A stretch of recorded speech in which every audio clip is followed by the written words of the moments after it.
Bagaimana kabar Bapak Ibu sekalian? Saya percaya kita semua sudah rindu untuk kembali bersama-sama bersekutu dan beribadah di gereja. Kabar gembira buat kita sekalian bahwa kita akan kembali beribadah bersama di gedung gereja bulan September. Tepatnya tanggal 6 September, minggu yang pertama, kita bersama-sama beribadah di rumah Tuhan. Oleh karena itu, apa yang perlu kita persiapkan? Yang pertama-tama tentu, mari kita pastikan bahwa kondisi kita sehat. Yang kedua, selalu kita menggunakan masker. Dan sebelum kita masuk dalam gedung ibadah nanti cuci tangan. Ya, semuanya kita bisa mempersiapkan semuanya dengan sebaik-baiknya. Dan khususnya juga menyiapkan hati kita untuk bisa beribadah dengan baik kepada Tuhan. Selain ibadah dilaksanakan di gedung gereja, kita juga melakukan perekaman atau streaming online. Jadi jangan khawatir Bapak Ibu sekalian yang tidak bisa datang ke gereja, masih bisa mengikuti dari rumah masing-masing atau dari tempat masing-masing ibadah di GKI Semarang. Lebih lanjut, bagaimana dengan Bapak Ibu yang ingin beribadah di gedung gereja? Kami mengharapkan Bapak Ibu Saudara yang berusia 12 sampai 60 tahun bisa bersama-sama beribadah di gedung gereja. Di bawah 12 dan di atas 60 tahun, kami mengharapkan Bapak Ibu Saudara bisa beribadah di rumah masing-masing.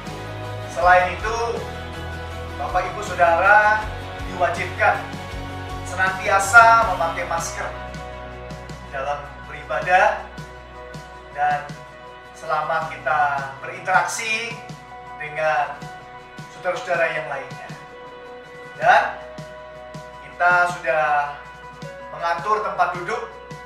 Kami mengharapkan Bapak Ibu bisa duduk di tempat yang sudah ditentukan. Dan jangan lupa perhatikan suhu badan.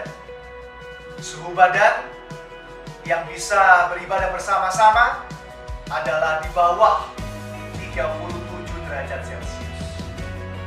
Selanjutnya ibadah kita akan kita atur dan kita selesaikan selama 1 jam dari awal sampai pada akhirnya. Ibadah kita akan kita adakan hanya 1 kali saja setiap minggu, jam 9 sampai jam 10.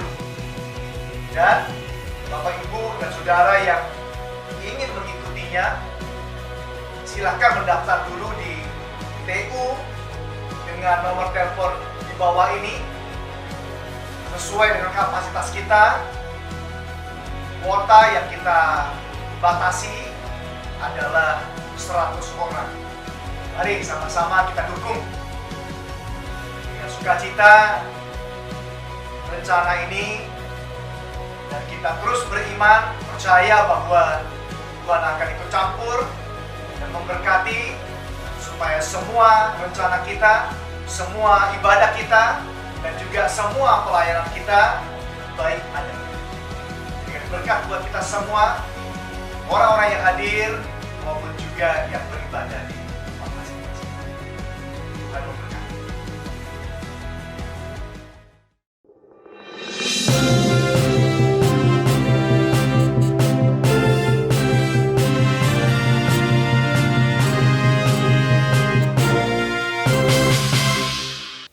Selamat pagi Bapak Ibu Saudara yang dikasihi Tuhan Yesus Kristus. Shalom. Puji Tuhan, pagi hari ini kita dipertemukan kembali dalam ibadah online gereja kita tercinta GKMI Semarang. Dan hari ini tanggal 16 Agustus kita bersyukur bahwa kita sebagai bangsa Indonesia boleh memperingati akan kemerdekaan Republik Indonesia, dan besok tanggal 17 kita akan merayakan kemerdekaan Republik Indonesia. 75 tahun sudah Tuhan menganugerahkan kemerdekaan kepada bangsa ini. 75 tahun sudah Tuhan menjaga, memelihara dan memberkati bangsa ini. Karena itu tidak ada salahnya jika saya mengundang Bapak Ibu Saudara untuk bangkit berdiri dan kita mau naikkan lagu kebangsaan negeri kita tercinta Indonesia Raya.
Bapak Ibu Saudara yang dikasihi Tuhan, melewati berbagai macam hal di dalam kehidupan kita, tetapi hingga dengan saat ini Tuhan masih menjaga, Tuhan masih memberikan kita kesempatan untuk beribadah. Itu artinya bahwa Tuhan tidak pernah melepaskan tangannya dari setiap kita. Banyak hal yang sudah Tuhan perbuat. Kalau kita melihat pada tahun-tahun di belakang kita, hari-hari di belakang kita, kita mau melihat bagaimana cara Tuhan bekerja sungguh ajaib bagi setiap kita. Karena itu hanya syukur yang bisa kita naikkan bagi Dia. Dan itu saya ajak Bapak Ibu Saudara, mari kita naikkan syukur kita dalam pujian kita. Ku bersyukur Bapa. Bersyukur atas kasih setia-Mu Tuhan yang tak pernah lepas dalam hidup kami.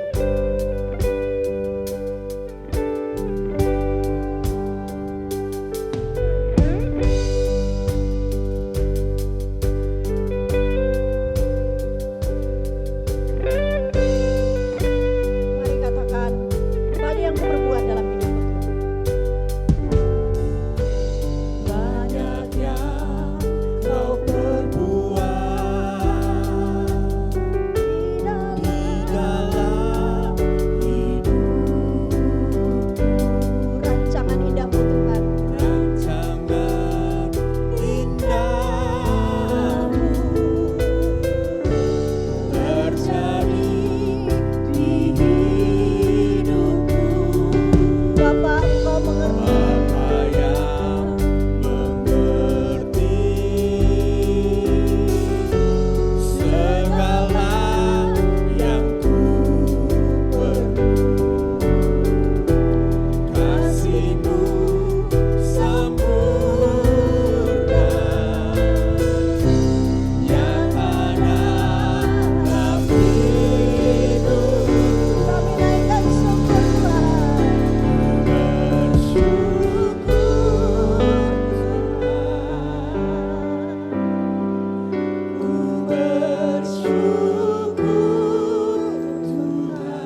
tak pernah habis-habisnya dalam hidup kami. Di dalam hidupku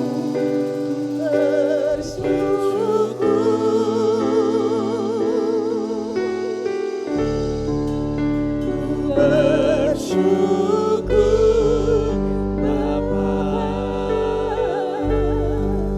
ku bersyukur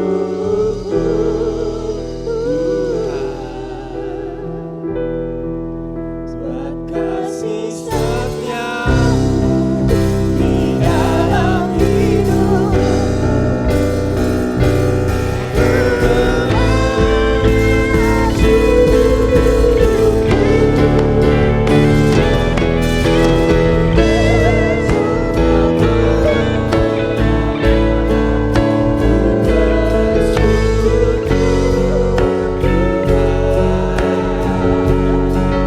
Buat kasih setia-Mu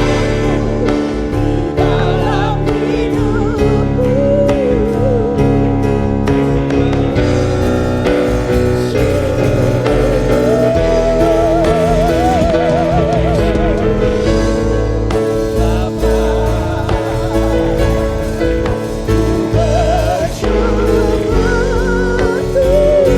hidupku. Buat kasih setia-Mu di dalam hidupku.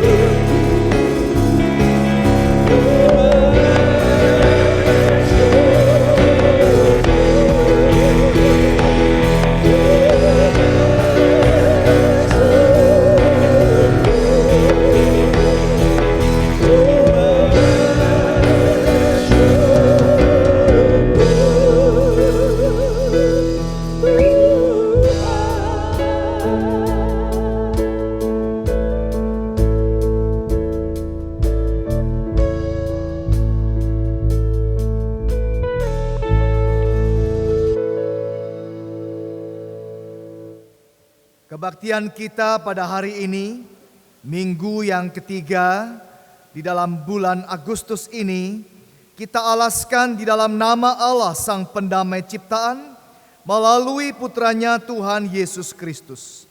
Kasih karunia, rahmat dan damai sejahtera kiranya turun atas kita sekalian di dalam nama Allah Bapa, Allah Putra dan Allah Roh Kudus. Amin.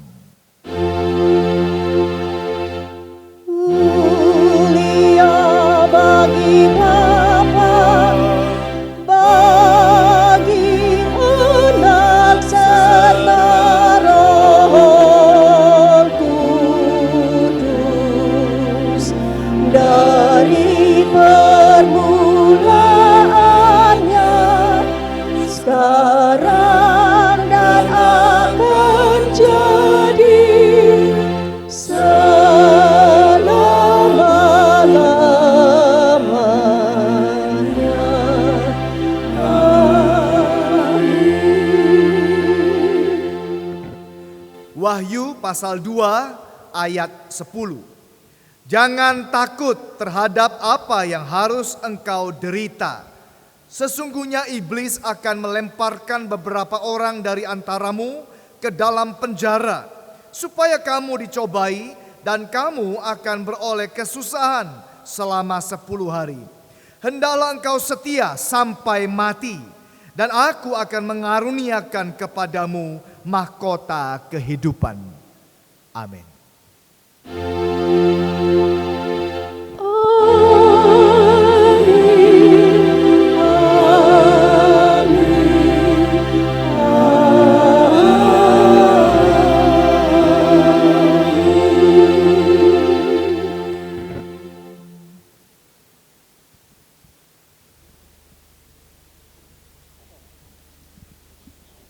Bapak Ibu Saudara, di tengah-tengah situasi pandemi seperti ini, mungkin ada di antara kita juga yang lagi semarak juga mempersiapkan perayaan 17-an dan lain sebagainya. Tetapi mungkin juga banyak di antara kita merasa sedih dengan kondisi yang ada saat ini. Ada ketakutan ketika kita menghadapi saat-saat seperti ini. Kita tidak tahu apa yang akan terjadi di depan kita. Tetapi satu hal bahwa kita percaya ada satu pribadi yang akan senantiasa menolong setiap kita. Jika kita adalah bangsa yang besar, kita rindu negeri ini dipulihkan. Mari kita datang kepada Tuhan dengan segenap hati kita. Kita bawa bangsa ini kepada Tuhan, agar Tuhan segera pulihkan bangsa ini. Karena Dialah satu-satunya yang bisa memulihkan setiap kondisi. Dia yang membangun negeri ini, Dia yang membentuk negeri ini. Kita percaya bahwa Tuhan akan pulihkan bangsa ini. Datanglah dengan segenap kerendahan hati dan berseru kepada Dia.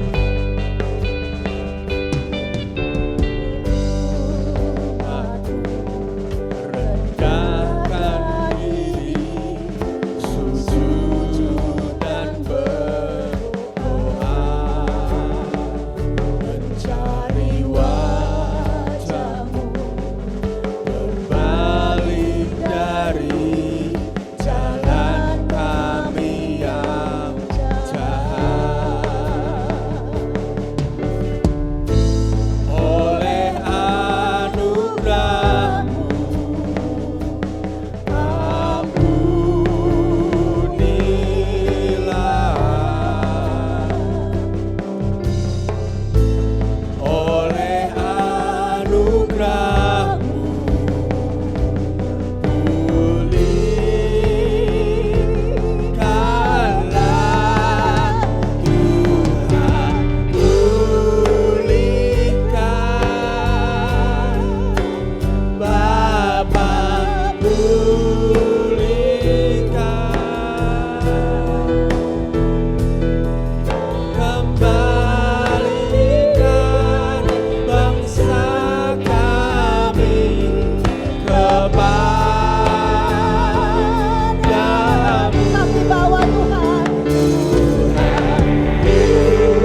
bangsa kami kepadamu.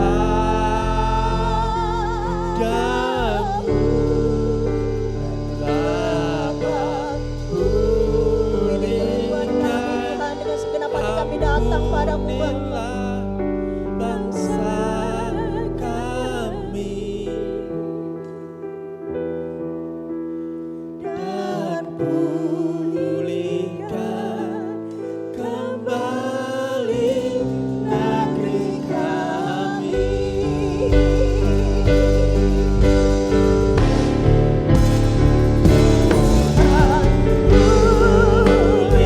Pulihkan, Bapa pulihkan. Bapa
dan Dia sanggup untuk memulihkan keadaan kondisi negeri kita kembali seperti dulu, seperti yang Tuhan rancangkan, yang semuanya adalah penuh dengan kebaikan.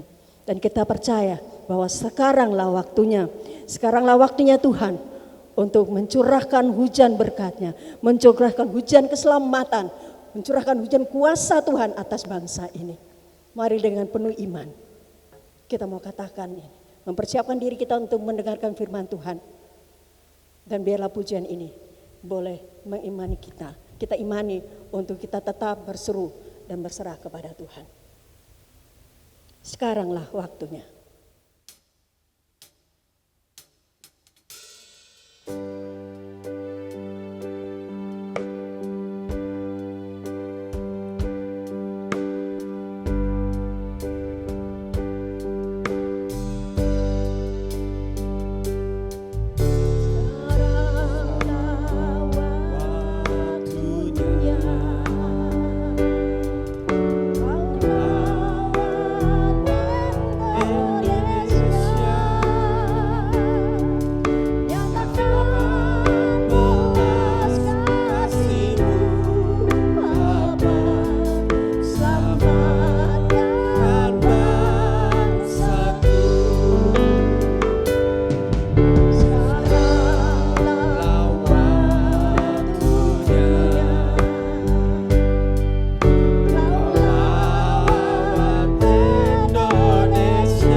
Kami bersyukur Tuhan bersama dengan bangsa ini boleh sebentar lagi memperingati hari kemerdekaan ya Tuhan.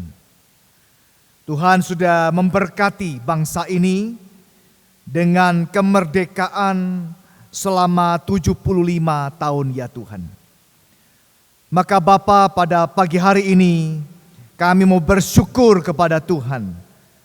Bahkan terlebih lagi untuk hidup kami sampai pada hari ini. Di dalam segala sesuatu biarlah kami boleh menaikkan ucapan syukur kepada Tuhan. Karena kami percaya bahwa Tuhan terus bekerja dan tidak pernah tertidur. Di dalam segala sesuatu Engkau mendatangkan kebaikan ya Tuhan. Akan sangat mudah bagimu untuk merubah sesuatu yang kelihatan tidak baik menjadi baik. Tetapi ya Tuhan, kami tahu bahwa Tuhan punya rencana yang indah di balik segala sesuatu. Kalaupun apa yang kami harapkan hari ini belum terjadi, biarlah kami tidak putus harap, biarlah kami tidak berubah iman, biarlah kami tidak berkurang kasih kepada Tuhan. Saat ini Bapak, kami akan membaca dan merenungkan kembali sebagian firman-Mu. Mari Tuhan berbicaralah kepada kami. Kiranya kami melalui firman-Mu ini boleh lebih mengerti maksud Tuhan. Boleh lebih mengasihi Tuhan. Boleh lebih sungguh melayani Tuhan. Terima kasih banyak ya Bapak. Di dalam nama Yesus, Tuhan kami yang hidup, kami sudah berdoa. Amin. Bapak Ibu, besok kita akan memperingati hari kemerdekaan bangsa kita yang ke-75. Suatu anugerah yang besar Bapak Ibu sekalian. Kalau kita merenungkan angka 75, itu satu usia yang sungguh perlu kita syukuri ya Tuhan, kepada Tuhan. Kalau ada orang yang usianya 75 tahun, lalu merayakan usianya, ulang tahunnya, sungguh itu adalah berkat daripada Tuhan. Kita bersyukur kepada Tuhan untuk bangsa ini. Kita juga bersyukur kepada Tuhan kalau hari ini kita masih boleh bersama-sama beribadah di dalam segala keterbatasan kita Bapak Ibu sekalian. Biarlah kita tidak berubah iman, berubah semangat, berubah cinta kepada Tuhan. Karena kita beriman bukan hanya saat semuanya gampang dan enak, tapi saat penuh dengan tantangan seperti ini justru kita teruji. Apakah kita betul mengasihi, beriman kepada Tuhan. Bapak Ibu, pagi ini mari bersama-sama kita akan membaca sebagian firman Tuhan.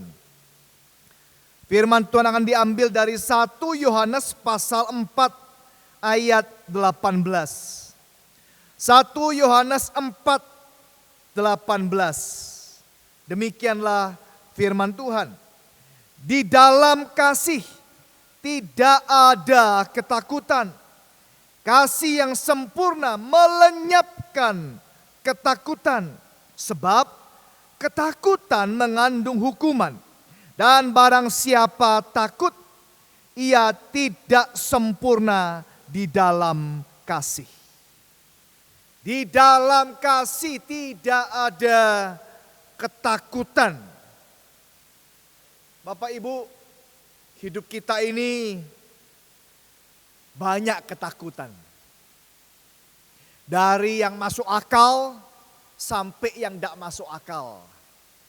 Dari yang beneran, yang serius, sampai yang sebetulnya tidak ada, tidak benar. Ada yang memang orang betul takut. Takut misalnya kepada binatang buas. Di depan mata ada singa. Tentu kita juga takut Bapak Ibu sekalian. Mendengar suaranya, melihat giginya, melihat mukanya dan lain sebagainya, tentu kita takut Bapak Ibu, takut yang beneran ini. Tetapi ada takut-takut juga yang mungkin tidak masuk akal, kelihatannya aneh, lucu dan lain sebagainya. Ada orang takut naik sepeda, ada orang takut berenang di kolam renang, padahal itu kolam renang anak-anak barangkali. Ada orang takut masuk dalam ruangan kecil dan lain sebagainya. Barangkali ketakutan yang bisa serius, bisa juga lucu, aneh, tidak masuk akal dan lain sebagainya. Hari ini Bapak Ibu sekalian, kita akan bicara mengenai ketakutan. Tema kita adalah bebaskan diri dari ketakutan. Bebaskan diri dari ketakutan. Nah Bapak Ibu, Rasul Yohanes ini punya gelar. Gelarnya adalah Rasul Kasih. Tetapi rupanya Rasul Kasih ini tidak hanya bicara sesuatu yang sifatnya hanya hubungannya vertikal dengan Tuhan saja. Hubungannya ke atas, mengasihi Tuhan saja. Ya betul, itu salah satu sisi tatkala bicara mengenai kasih atau hubungannya dengan Tuhan secara vertikal. Atau juga bicara tentang kasih dan hubungannya dengan sesama manusia, horizontal. Tetapi pada pagi hari ini kita akan bicara mengenai salah satu dimensi atau salah satu bentuk kasih dalam hubungannya dengan diri sendiri secara internal. Bukan hanya vertikal, bukan juga hanya horizontal, tapi kita bicara dalam hubungannya dengan internal. Diri sendiri Bapak Ibu sekalian, personal, diri kita sendiri. Nah Bapak Ibu maksudnya adalah di sini Yohanes berkata orang yang mempunyai kasih, dia itu secara pribadi hatinya itu tidak ada ketakutan. Nah ini menarik sekali bukan Bapak Ibu? Tidak ada ketakutan. Bahasa yang dipakai adalah di dalam kasih tidak ada ketakutan. Karena kasih yang sempurna itu melenyapkan ketakutan. Nah maksudnya apa Bapak Ibu sekalian? Apa yang bisa kita pelajari pada bagian ini? Yang pertama Bapak Ibu sekalian, kasih itu tidak takut mengatakan kebenaran. Poin kita yang pertama adalah kasih itu tidak takut mengatakan kebenaran. Nah Bapak Ibu, kalau kita coba renungkan kembali pelayanan Rasul Yohanes. Yohanes ini sungguh tidak takut. Tidak takut apa? Untuk mengatakan kebenaran. Kebenaran kepada orang-orang yang pada saat itu menerima suratnya. Yang dilayaninya. Bapak Ibu kalau kita ingat, orang-orang pada saat itu adalah orang-orang yang sulit. Orang-orang yang keras. Orang-orang yang pandai, orang-orang yang sungguh tidak gampang Bapak Ibu sekalian. Kalau kita dengar nama-namanya juga asing Bapak Ibu. Banyak filsuf-filsuf pada saat itu, pemikir-pemikir, orang-orang cendekiawan yang pandai, yang ilmunya luar biasa. Yang saat itu dilayani oleh Yohanes. Dan memang secara intelektual Yohanes ini memang adalah rasul yang paling pandai Bapak Ibu sekalian. Yang memang dipersiapkan Tuhan, sengaja dilindungi oleh Tuhan sehingga dia tidak mati martir secara cepat. Melainkan mati dalam usia lanjut di Pulau Patmos. Karena dia dipersiapkan dan dipakai oleh Tuhan untuk melayani berhadapan dengan orang-orang yang sangat pintar seperti ini. Misalnya pada saat itu ada yang namanya Gnostisisme, mungkin nama-namanya asing Bapak Ibu. Kita juga mungkin juga jarang mendengar istilah-istilah seperti ini. Ada filsafat yang namanya filsafat Gnostisisme. Saat itu Yohanes akan berhadapan dengan orang-orang seperti ini. Ada filsafat seperti Docetisme. Saat itu ada. Ada yang namanya Helenistik. Ada yang namanya nanti Epikurianisme, Stoiksisme. Sudahlah, nama-nama yang aneh-aneh yang kita mungkin juga jarang mendengar. Tapi itulah orang-orang yang dilayani oleh Yohanes. Tidak gampang Bapak Ibu sekalian melayani orang-orang pandai seperti ini. Tapi Yohanes dengan tegas, dia dengan jelas berkata kebenaran kepada orang-orang ini. Dia tidak takut, dia tidak sungkan-sungkan menyampaikan berita Injil kepada orang-orang ini Bapak Ibu. Belum orang-orang Farisi, belum pemimpin agama, belum ahli-ahli Taurat, belum orang-orang Saduki yang dilayani oleh Yohanes ini. Dan tidak kalah pemikirannya, tidak kalah pandainya orang-orang seperti ini. Yohanes mengeluarkan istilah-istilah, kata-kata yang luar biasa, yang sungguh memukau pada saat itu. Kita ingat istilah logos Bapak Ibu. Logos keluar daripada Yohanes Bapak Ibu. Ya, kalau kita barangkali lebih familiar dengan istilah rema. Rema firman Tuhan Bapak Ibu. Tapi logos juga firman Tuhan yang adalah Tuhan itu sendiri yang menjadi daging Bapak Ibu.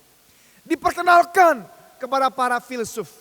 Dan itu mengejutkan, membuat mereka terpukau.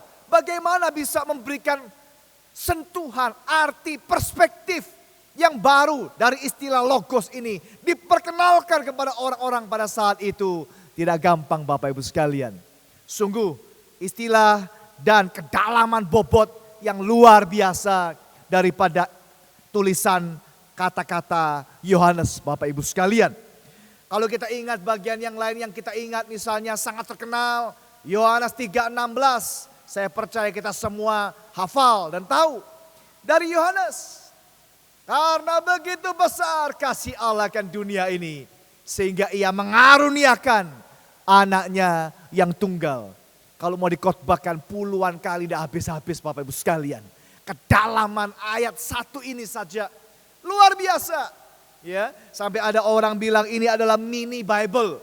Alkitab mini. Kalau kita kehilangan Alkitab keseluruhannya, cuma 1 ayat ini saja.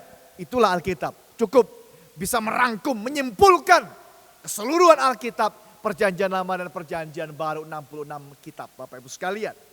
Jadi tulisan Yohanes luar biasa.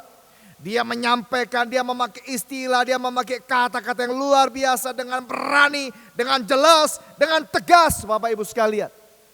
Belum lagi nanti kalau kita ingat salah satunya lagi yang sangat populer. Itu dari Yohanes 14 ayat 6.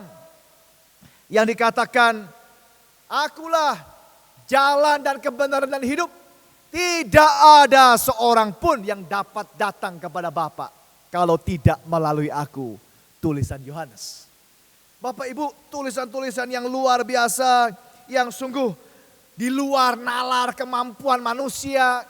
Sebuah firman yang memang diinspirasi oleh Tuhan. Supaya orang-orang yang mendengar saat itu bisa tersentuh, tergugah, tertarik Bapak Ibu sekalian. Secara khusus orang-orang Epikurianisme atau Epikuros. Orang-orang Epikurianisme saat bicara ayat ini, kata takut ini Bapak Ibu sekalian, menyenggol atau berbicara kepada orang-orang Epikurianisme. Karena orang-orang Epikurianisme ini adalah orang-orang yang punya 3 ketakutan. Takut 3, yaitu takut dihakimi, kemudian takut mati, dan yang ketiga adalah takut nasib buruk. Takut dihakimi, takut mati, takut nasib buruk. Itu orang Epikurianisme. Makanya Yohanes berkata, kasih tidak ada ketakutan. Jelas sekali Bapak Ibu sekalian. Tidak sungkan, tidak ragu-ragu. Dengan berani, dengan tegas ia berkata kepada mereka. Menjelaskan firman Tuhan yang hidup, kepada orang-orang pandai ini. Bapak Ibu, bukan hanya kepada orang-orang yang pandai. Dengan istilah bahasa, kedalaman, bobot, makna yang luar biasa. Tetapi Bapak Ibu kalau kita perhatikan lebih jauh lagi. Bukan hanya penerima-penerimanya ini. Tapi bahasanya ini loh Bapak Ibu. Istilah-istilah yang dipakainya ini begitu tegas, begitu dalam, begitu serius. Coba Bapak Ibu perhatikan ayat di atasnya. Tadi kita membaca ayat 18. Coba kita mundur ke atasnya, yaitu ayat 8. Ayat 8. 1 Yohanes 4 ayat 8. Coba kita perhatikan bersama, berkata apa? Barang siapa tidak mengasihi, ia tidak mengenal Allah, sebab Allah adalah kasih. Gak pakai ragu-ragu. Yohanes tidak berkata, kayaknya kalau orang gak mengasihi Allah, begitu ya. Dia tidak berkata sepertinya kalau orang yang tidak mengasihi sesamanya, enggak begitu. Enggak pakai istilah kayaknya, sepertinya, mungkin, agaknya. Istilah-istilah yang lain enggak. Langsung tegas to the point. Yohanes berkata, barang siapa tidak mengasihi sesamanya dalam hal ini, ia tidak mengenal Allah. Jadi percuma kalau ada orang bilang, oh saya mengenal Tuhan, saya percaya Tuhan, saya melayani Tuhan, saya mengasihi Tuhan. Tapi dia membenci sesamanya, dia tidak mengenal Allah. Jelas dan tegas. Kalau kita mundur lagi, lebih tegas lagi Bapak Ibu. Di dalam 1 Yohanes pasal 3 ayat 15. Coba kita baca pasal 3 ayat 15. Weh, ini bisa ngeri Bapak Ibu kalau baca ayat ini. Dikatakan di sana apa? Setiap orang yang membenci saudaranya adalah seorang pembunuh manusia. Dan kamu tahu bahwa tidak ada seorang pembunuh yang tetap memiliki hidup yang kekal di dalam dirinya. Kalau orang yang membenci saudaranya, itu bukan biasa, boleh, wajar, normal, lumrah, alamiah. Tapi dia adalah seorang pembunuh manusia.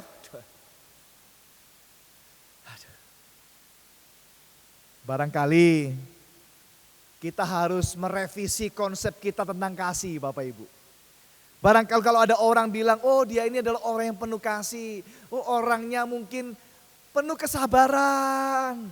Ngomongnya lemah lembut, suaranya kecil, jalannya pelan-pelan. Mungkin beberapa orang mungkin menerjemahkan atau menginterpretasikan kasih itu seperti itu. Yohanes tegas, tidak sungkan, tidak ragu, tidak tunda-tunda. Makanya poin kita yang pertama adalah orang yang mengasihi. Dia tidak takut mengatakan kebenaran.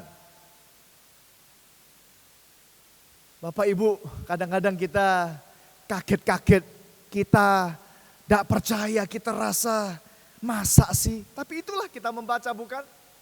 Tadi kita mundur ayat 8, lalu mundur lagi pasal 3 ayat 15. Sekarang coba kita maju. Ya, coba kita maju. Di dalam pasal 4 ayat 20 Bapak Ibu. Pasal 4 ayat 20 berkata apa?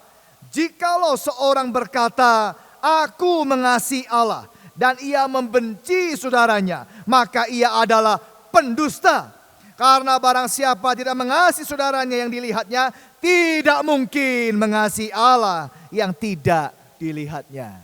Kurang tegas apa lagi Bapak Ibu? Kadang kita ini takut menyampaikan kebenaran. Takut salah paham. Takut dimusuhi. Takut dibenci. Takut dikucilkan. Takut kehilangan teman. Dan takut-takut yang lain sebagainya. Memang haruskah kita ini hubungan rusak? gara-gara kita menyampaikan kebenaran? Sekali lagi ya, haruskah hubungan kita rusak gara-gara kita menyampaikan kebenaran? Dan ironisnya adalah kadang-kadang justru terjadi terbalik. Kita tidak berani menyampaikan kebenaran, tetapi yang tidak benar berani. Kadang-kadang justru dengan mulut yang sama kita memakai kata-kata yang kurang baik. Untuk menyakiti, untuk melukai, untuk hal-hal yang tidak baik Bapak Ibu sekalian. Keluar kata-kata yang tidak sepantasnya kita keluarkan. Kata-kata yang sebetulnya salah, kata-kata yang dan sebagainya. Bicara yang baik tidak berani, yang tidak baik malah berani. Yohanes tidak begitu. Yohanes dia tegas mengatakan kebenaran. Orang-orang yang menjadi penerima suratnya tidak apa-apa. Apakah orang yang pandai luar biasa tidak masalah. Kata-kata yang dipakai juga tegas, jelas. Tidak berbelok-belok kemana-mana. Sangat jelas dan gamblang. Menyampaikan langsung hitam putih. Langsung jelas apa yang dibicarakan di dalam hatinya. Karena hatinya bersih. Tidak ada motivasi yang lain. Dan itulah yang ingin memang Tuhan sampaikan kepada orang-orang pada saat itu. Itu adalah hal yang pertama Bapak Ibu. Hal yang kedua Bapak Ibu, yang juga sangat penting pada pagi hari ini. Kasih itu bukan hanya berani mengatakan, tidak takut mengatakan kebenaran. Tapi hal yang kedua Bapak Ibu, kasih itu tidak takut untuk memulai melakukan kebenaran. Memulai melakukan kebenaran. Memulai untuk mengasihi dan terus memberikan yang terbaik. Coba kita lihat ayat yang ke-10 Bapak Ibu. Di dalam ayat yang ke-10 Bapak Ibu, di dalam konteks ini 1 Yohanes pasal 4 ayat 10 berkata apa? Inilah kasih itu. Bukan kita yang telah mengasihi Allah, tetapi Allah yang terlebih dulu telah mengasihi kita. Dan yang telah mengutus anaknya sebagai pendamaian bagi dosa-dosa kita. Perhatikan kalimatnya. Allah yang terlebih dulu telah mengasihi kita. Allah yang telah, kata telah itu terlebih dahulu. Sudah lampau, sudah duluan. Tidak menunggu-nunggu, dia sendiri yang sudah mengasihi. Dia sendiri yang memulai, dia sendiri yang datang. Dia Tuhan yang mengerjakan. Bukan cuma berbicara, tapi melakukan, mempraktekkan, membuktikan, menunjukkan, menyatakan di dalam tindakan konkret sehari-hari Bapak Ibu sekalian. Inilah kasih itu. Bukan kita yang terlebih dulu mengasihi, tapi Tuhan yang terlebih dulu mengasihi dan memulai dan membuktikan dan datang dan mencari kita orang-orang yang berdosa. Jadi nggak ngomong saja, ada prakteknya, ada buktinya.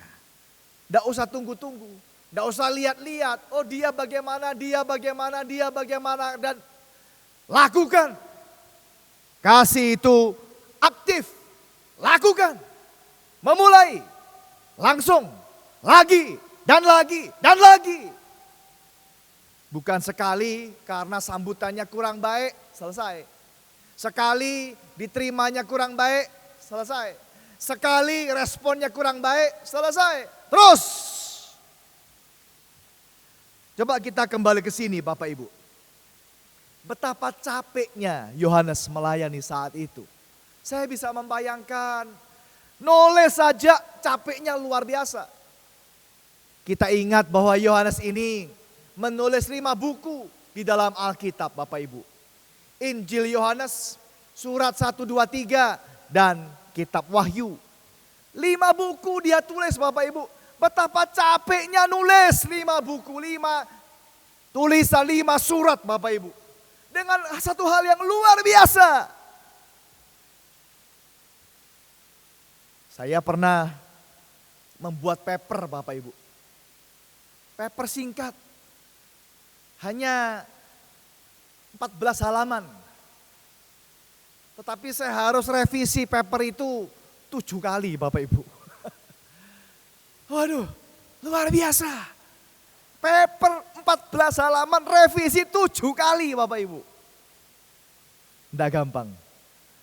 Apalagi tulisan yang seperti ini yang bisa beribu tahun. Tidak pernah dan tidak akan pernah direvisi. Tulisan yang luar biasa karena ini adalah pikirannya Tuhan yang sempurna. Dah habis-habis kita mengerti. Betapa capeknya. Betapa sulitnya. Betapa luar biasanya. Memakai istilah kata-kata dengan berbagai macam cara. Dengan tulisan bentuk waktu dan peletakan dan frekuensi dan lain sebagainya. Menjelaskan kepada orang-orang yang sulit. Orang-orang yang berbeda kepercayaan.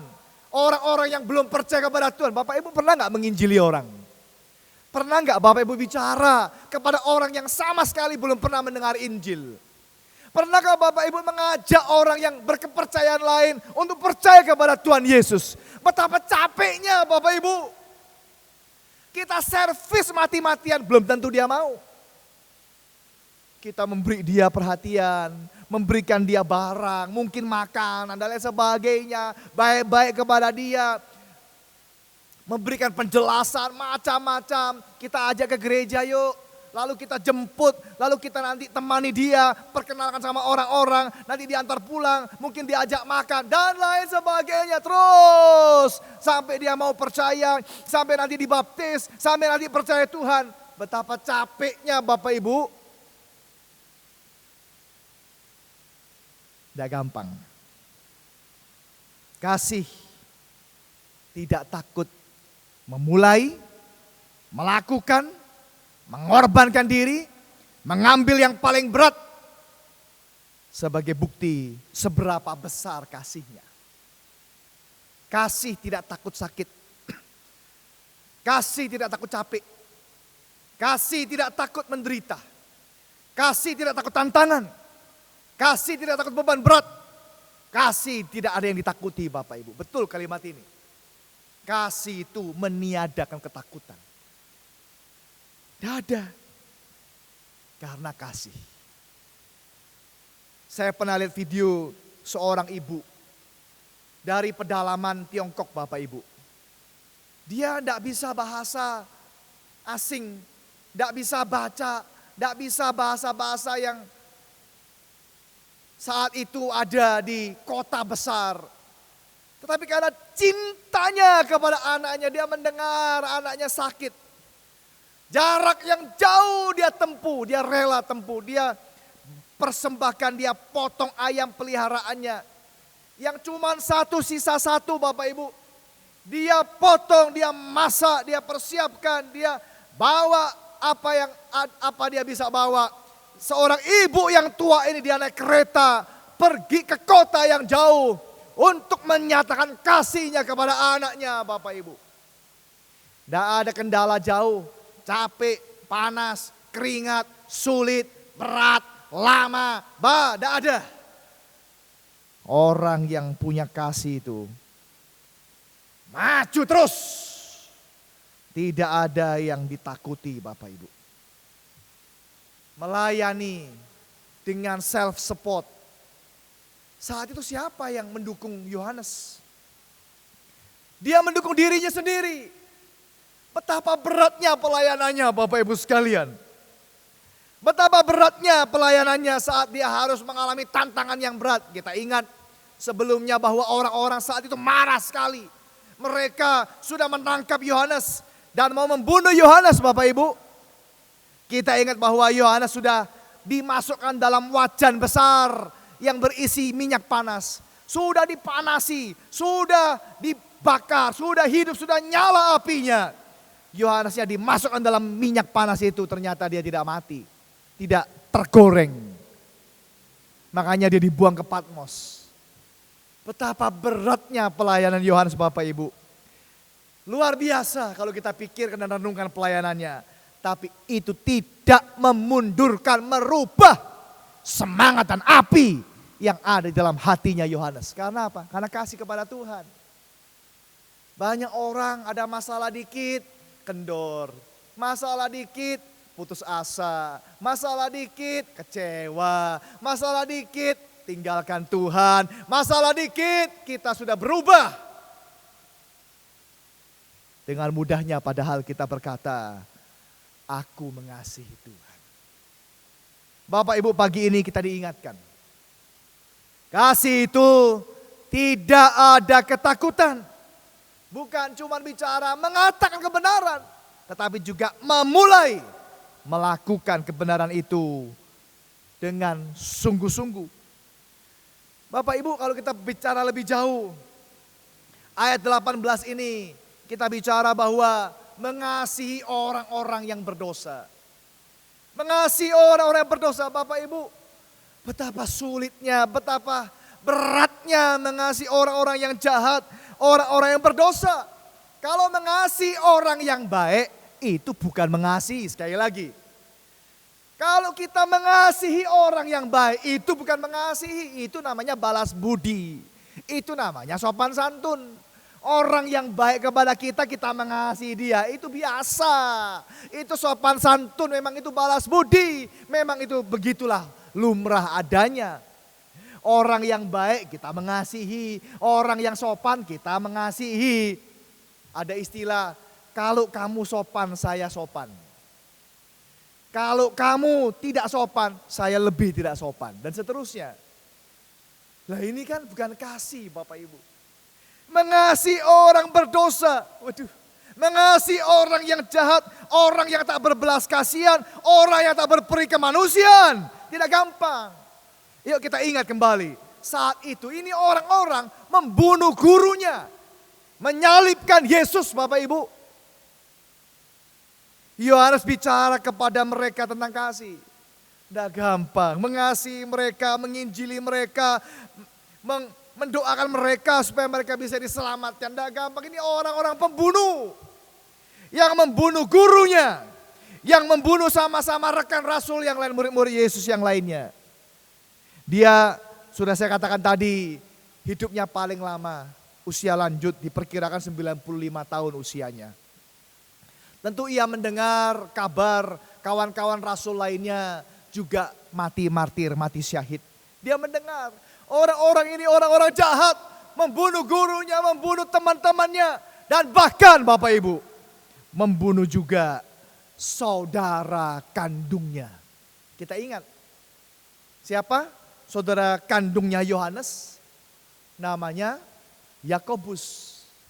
Yakobus inilah murid Yesus yang mati nomor 1. Mati pertama, mati paling duluan, ya ini satu ini, Yakobus, saudaranya Yohanes. Siapa yang bunuh? Herodes. Kisah Rasul 12 kita bisa membaca kisah itu. Herodes membunuh Yakobus. Bukan cuma gurunya, bukan cuma rekan-rekan rasulnya, tapi juga saudara kandungnya. Saudara coba bisa bayangkan. Bisakah kita mengasihi seorang pembunuh saudara kandung kita? Tidak gampang. Tapi itulah yang dilakukan oleh Yohanes. Bukan cuma bicara tentang kasih. Tapi dia mempraktekkan, menunjukkan, memulai, menyatakan dalam tindakan konkret. Saudara ingat kisah mengenai Nelson Mandela? Bagaimana 27 tahun dia dipenjara, dia diperlakukan dengan tidak manusiawi, dia dipukul, disiksa, diperlakukan seperti binatang. Maaf kata, digantung terbalik, lalu dikencingi.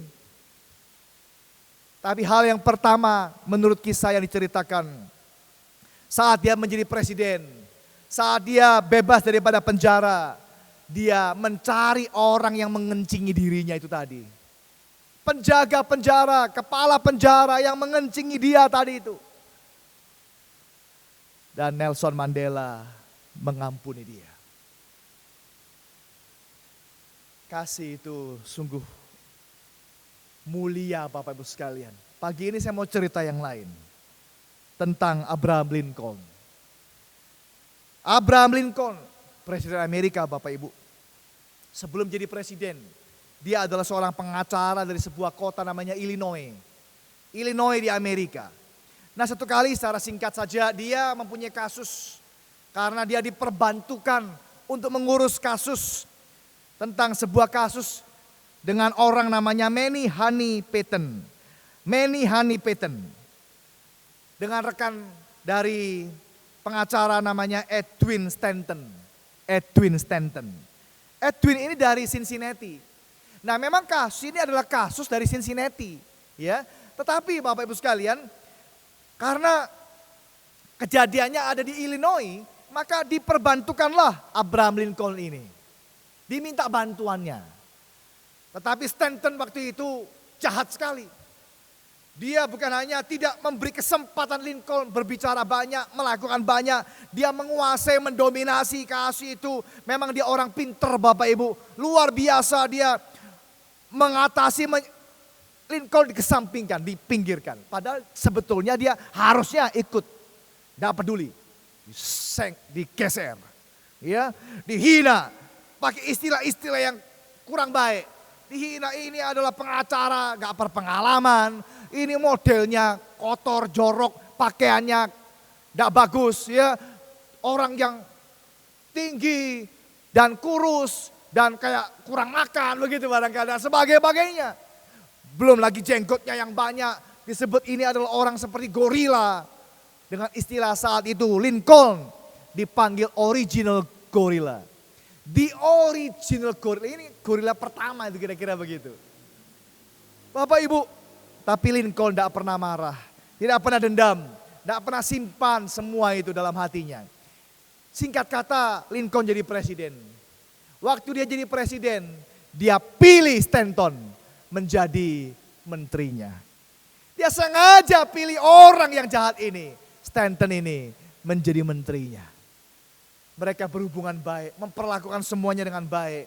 Sampai Lincoln mati duluan. Pada waktu Lincoln mati, Stanton mengatakan kalimat ini, perhatikan Bapak Ibu sekalian. Dia berkata, "There lies the most perfect ruler of men the world ever seen." Disitulah terbaring seorang pemimpin bangsa, seorang pemimpin manusia yang sempurna, the most perfect, yang paling sempurna yang dunia ini pernah miliki. There lies the most perfect ruler of men the world ever seen. Karena apa? Karena kasihnya. Bapak Ibu, kasih tidak ada ketakutan. Apa? Mengatakan kebenaran. Yang kedua, melakukannya, memulainya, melakukannya terus menerus dan seterusnya. Hal yang ketiga terakhir Bapak Ibu sekalian. Saya mau mengatakan bahwa kasih itu tidak takut menerapkannya buat diri sendiri. Saya ulangi kalimat ini. Kasih itu tidak takut menerapkan semua itu tadi kepada diri. Kadang-kadang kita ini waktu mendengar kalimat-kalimat seperti tadi, oh ya enggak apa-apa lah, Abraham Lincoln begitu, Nelson Mandela begitu, nanti yang ini begitu, Yohanes begitu. Iya, tapi itu untuk mereka, saya enggak. Berapa sering Bapak Ibu kita justru mengecualikan diri kita, mengeluarkan diri kita daripada hal yang seharusnya kita lakukan dalam kehidupan kita. Karena kita takut. Takut apa? Harga diri kita terluka, gengsi kita berkurang, rasa malu kita, apalagi pagi ini Bapak Ibu, orang yang mengasihi, dia tidak takut. Bebaskan kita, diri kita dari ketakutan. Apa? Untuk justru mengajukan diri kita, menerapkannya, membawa diri kita masuk ke dalam praktek untuk mengasihi ini. Bapak Ibu, di dalam tengah kemerdekaan ini Bapak Ibu, kita juga mau memperingati bahwa mari kita dimerdekakan Tuhan. Supaya kita bisa melayani, supaya kita bisa mengasihi seperti Dia mengasihi. Kiranya kita semua mengasihi lebih dalam lagi, tidak takut mengatakan kebenaran, melakukan kebenaran, dan membawa diri kita, mengajukan diri kita untuk melakukan juga buat diri kita sendiri. Amin. Kami bersyukur Tuhan karena firman-Mu pagi hari ini boleh kami dengar bersama merenungkannya. Bagaimana Yohanes di dalam pelayanannya bukan hanya berbicara, bukan hanya menulis tentang kasih, tetapi dia juga melakukannya, mengasihi orang-orang yang sulit, orang-orang yang berbeda kepercayaan, orang-orang yang belum percaya kepada Tuhan, orang-orang yang keras, orang-orang yang juga begitu kejam dan jahat. Sudah membunuh Yesus, membunuh rekan-rekan rasul, membunuh juga saudara kandungnya, kakaknya Yakobus.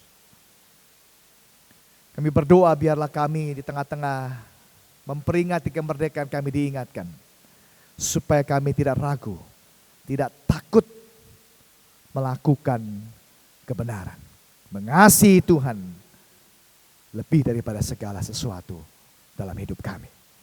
Terima kasih banyak Bapak, kuatkan kami melakukan firman-Mu. Di dalam nama Yesus, Tuhan kami yang hidup, kami sudah berdoa. Amin.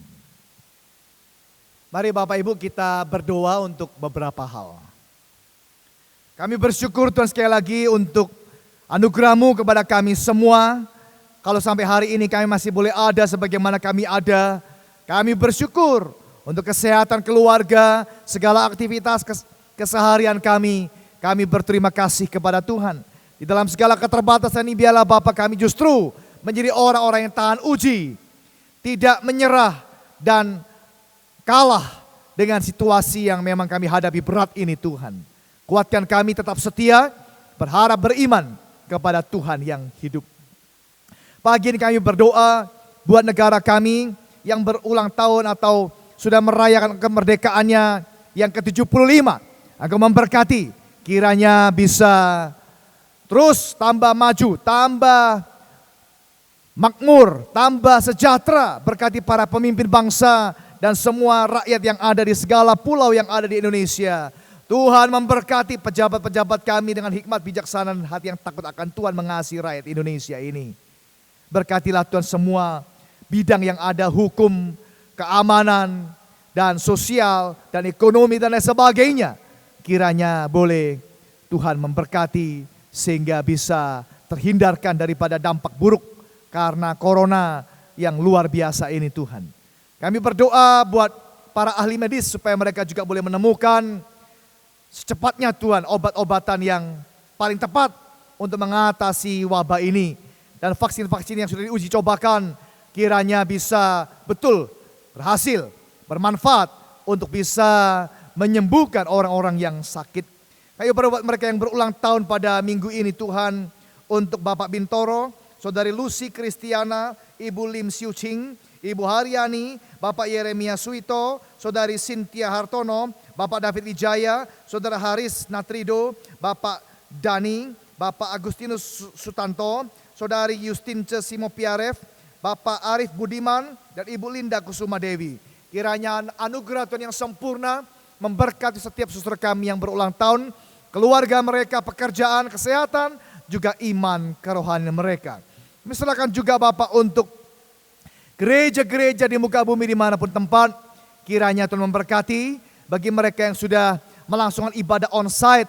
Tuhan memberkati supaya terus melalui ibadah ini Tuhan dipermuliakan, jemaat diberkati, dan juga yang masih live streaming, kami juga mohon berkat-Mu supaya kami bisa terus diberkati oleh Tuhan.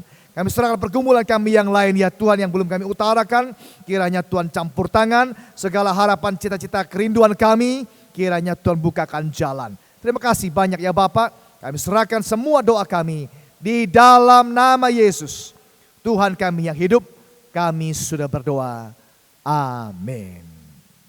Bapak Ibu Saudara, kita akan membawa persembahan syukur kita kepada Tuhan, dan kembali kami ingatkan bahwa Bapak Ibu dapat memberikan persembahan melalui rekening gereja yang sudah tertera, bisa juga melalui kotak persembahan yang telah disediakan gereja dan bisa Bapak Ibu masukkan selama jam kantor.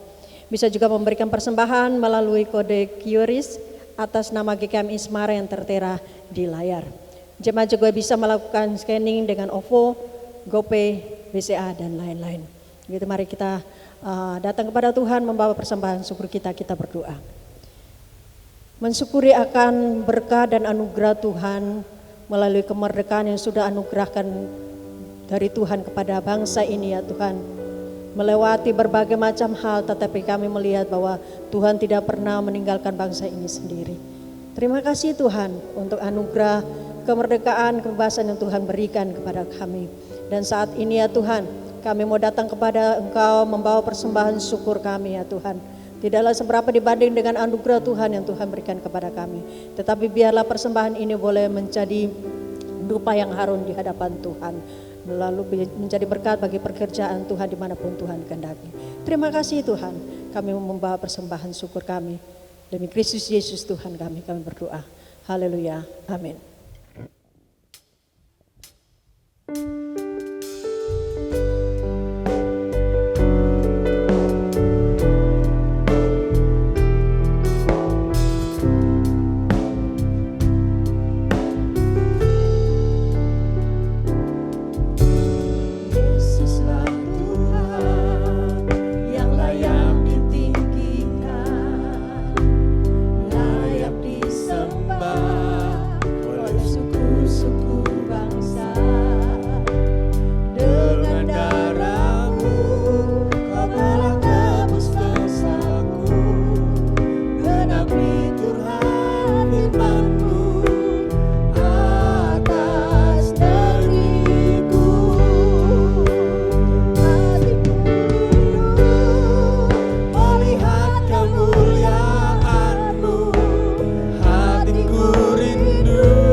Kita akhiri ibadah kita pada pagi hari ini.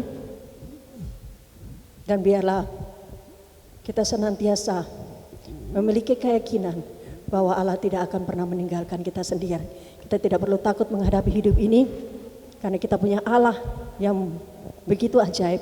Allah yang hidup yang akan senantiasa menolong setiap kita berjalan bersama dengan kita. Karena itu biarlah kita kembali dalam kehidupan kita senantiasa bersyukur akan setiap kasih dan kebaikan Tuhan di dalam hidup kita. Kita naikkan pujian penutup kita. Ku bersyukur Bapa. Ku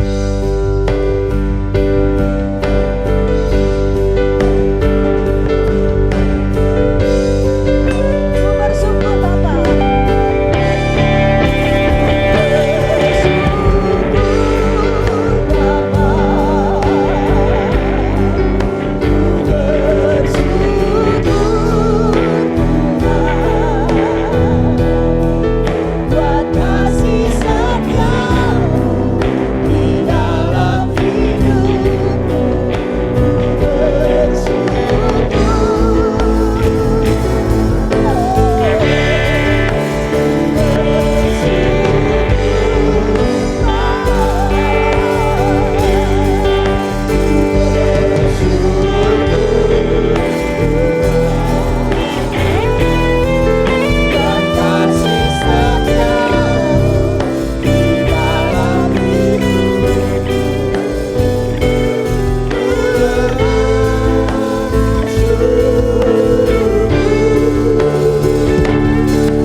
Mari Bapak Ibu, sebagai jemaat Mennonite kita bersama-sama mengikrarkan komitmen kemuridan. Kami bersaksi bahwa tidak seorang pun dapat sungguh-sungguh mengenal Kristus kecuali yang mengikutinya setiap hari dalam kehidupan. Kita kembali ke dalam kegiatan kita, aktivitas kita masing-masing Bapak Ibu sekalian. Mari kita ingat firman Tuhan, barang siapa di dalam Kristus, dia tidak takut. Kasihnya kepada Tuhan meniadakan ketakutan. Sekarang bukalah hatimu, terimalah berkat daripada Tuhan. Kasih karunia Tuhan Yesus Kristus dan kasih Allah Bapa dan persekutuan dengan Allah Roh Kudus, Allah Tritunggal menyertai kita, menguatkan kita untuk terus melakukan kebenaran, mengatakan kebenaran, dan hidup di dalam kebenaran hari ini sampai selama-lamanya. Amin. Kepada Allah beri puji, semua makhluk di bumi, padanya ku beri pujian. Bapa, Anak, dan Roh Suci.